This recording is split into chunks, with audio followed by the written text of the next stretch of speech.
Bom, líderes do Centrão, né? O bloco informal de 13 partidos da base aliada, liderado pelo PP, PSD e PTB, reagiram fortemente ontem à indicação do líder do PSDB na Câmara, o deputado Antônio Embaçaí, para a Secretaria de Governo. Nós falamos disso aqui há pouco. Para eles, a nomeação demonstra claramente a interferência do Palácio do Planalto a favor da reeleição do atual presidente da Casa, Rodrigo Maia, do DEM do Rio de Janeiro, potencial adversário, né, do grupo na próxima disputa em 2017. Para falar um pouquinho sobre este assunto, aliás, um dos partidos que compõem o Centrão é o PSD, como eu disse há pouco. Nós vamos conversar agora com o líder do partido, o deputado Rogério Rosso.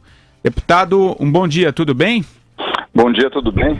Prazer estar aqui novamente com vocês aqui na Jovem Pan. Prazer é nosso, deputado. O bloco, de certa forma, vê como uma ameaça mesmo isso que aconteceu. Inclusive, se especula muito, a gente fazendo a leitura dos jornais aqui, que o bloco, inclusive, ameaça obstruir a reforma da Previdência, deputado. O que o senhor pode falar sobre tudo isso que o noticiário político destaca? Bom, vamos lá. Primeiro, muitos exageros aí que eu li hoje sobre esse tema. Ontem, próximo aí do meio-dia, as primeiras notícias de que o deputado Embaçaí seria o ministro da articulação política do governo. Bom, primeiro, o nosso aplauso, o meu pessoal aplauso, porque é um grande deputado, é um amigo deputado e tem o perfil da conciliação, do conhecimento e conhece e transita bem em todas as bancadas. Portanto, nada com relação ao Embaçaí. Segundo, me parecia que essa notícia não era, não é que verdadeira, mas seria ali talvez ainda um ensaio, enfim. Por quê? Porque não existia nenhuma confirmação, tanto do Planalto quanto, enfim, da comunicação, dessa confirmação do deputado Embaçaí nessa função, tá certo? Então, eu vejo que muita especulação com relação a esse tema, né, e que, na verdade, nós depois ficamos sabendo, individualmente, né, porque ontem numa quinta-feira tinham poucos líderes, enfim, em Brasília, né, que não existiu esse convite. Portanto, não foi veto a ninguém tem direito de vetar ninguém, mas é claro que alguns líderes entenderam, não só desse bloco do centro, mas de vários outros partidos, que poderia ser interpretado um movimento como esse como um apoio do Planalto à candidatura à reeleição do presidente deputado Rodrigo Maia. Deputado Rodrigo Rosso, bom dia. É Marco Antônio Vila, deputado, Vila, tudo bem? Tudo bem. Tudo certo. Saiu aqui no Jornal de São Paulo um nome do senhor dizendo que o senhor rasparia a cabeça se o Embaçaí assumisse a pasta do governo. O senhor já preparou aí, já falou com o barbeiro, vai raspar ou não? Como é que é? Eu li e ri, isso não aconteceu, né? Pelo contrário, né? Uma colega jornalista até brincou, falou assim, olha, vai acontecer, eu até raspo a minha cabeça, enfim. Aí talvez quem ouviu e interpretou diferente. Jamais faria aposta nesse sentido. E se o Embaçaí for o secretário, o ministro, né, da articulação, terá o nosso apoio. Mas o presidente Temer, ele é sempre muito cauteloso e cuidadoso, né, e trata a sua base de forma igual e sempre com antecipação, né, como, por exemplo, quando ele foi mandar a PEC da Previdência, teto dos gastos e outros assuntos importantes, ele sempre comunica com antecedência, seja pelo telefone ou pessoalmente. Esse é o estilo dele. Com certeza ele faria e fará dessa forma. Apesar dele ter, obviamente, a mais absoluta liberdade de nomear os seus auxiliares da forma mais livre possível. Mas ele é cauteloso com relação a isso. Perfeito. Por isso que teve muita especulação, tá? E com relação à Previdência, eu acho que vocês acompanharam nos últimos 2, 3 dias as nossas manifestações, sempre na linha de que a reforma da Previdência ela é fundamental para todos os brasileiros, um tema difícil, mas muito importante porque é a espinha dorsal do ajuste fiscal. Jamais, da minha parte, teria qualquer tipo de, aspas, pressão, né? Olha, eu não voto a Previdência, jamais. Pelo contrário, é um tema que está acima de qualquer disputa porque está o ajuste da economia brasileira em jogo, então jamais teria qualquer tipo de pressão ou contraparte. Olha, jamais.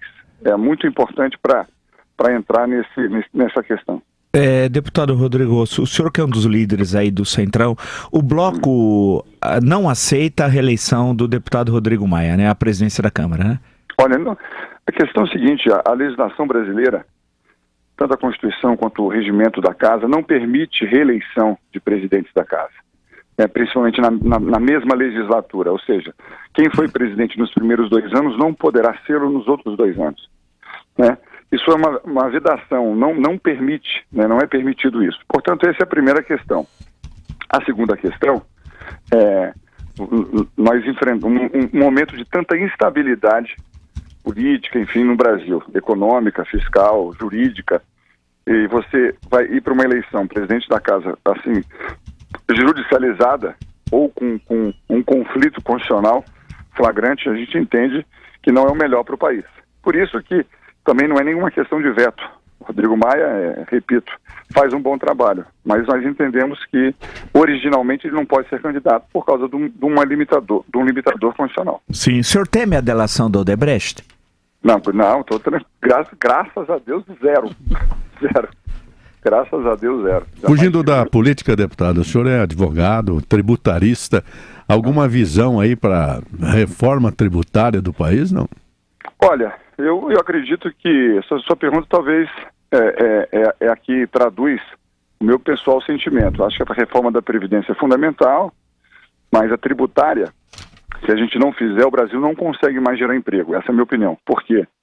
Porque se um país do tamanho do Brasil não conseguir vender no mercado externo, exportar seus produtos, a gente não vai conseguir ampliar a massa de trabalho no Brasil. É impossível. O mundo mudou. E com o sistema tributário nosso, tributos municipais, estaduais, federais, um acumulando em cima do outro, né? Isso gera um custo que hoje se tornou absolutamente impossível ser competitivo. Reforma tributária, a gente pode fazer uma reforma rápida, não precisa mexer na Constituição, pode ser infraconstitucional, ou seja, muito mais acelerada do que se imagina, e simplificando a incidência de impostos sobre a produção, enfim, também sobre a renda, é claro, mas sobre a produção essencialmente. Então, já toquei nesse assunto diversas vezes com o presidente, Sim. com o ministro Meirelles, com outros ministros, e na minha opinião, agora, depois da tributária, eu me concentraria, se eu fosse realmente a equipe econômica, concentrar em reduzir os tributos e a incidência de tributos e carga tributária no país. Fazer isso imediatamente. Sim. E o senhor ainda é candidato a presidente da Câmara? Olha, sou um pré-candidato, né? Ninguém pode ser candidato de si próprio. Se o nosso nome for fruto de um consenso de vários partidos, etc., a gente mantém a nossa candidatura. Tá certo. O deputado Rogério Rosso, líder do PSD na Câmara, muito obrigado pela entrevista aqui ao Jornal da Manhã e um bom dia, deputado. Obrigado.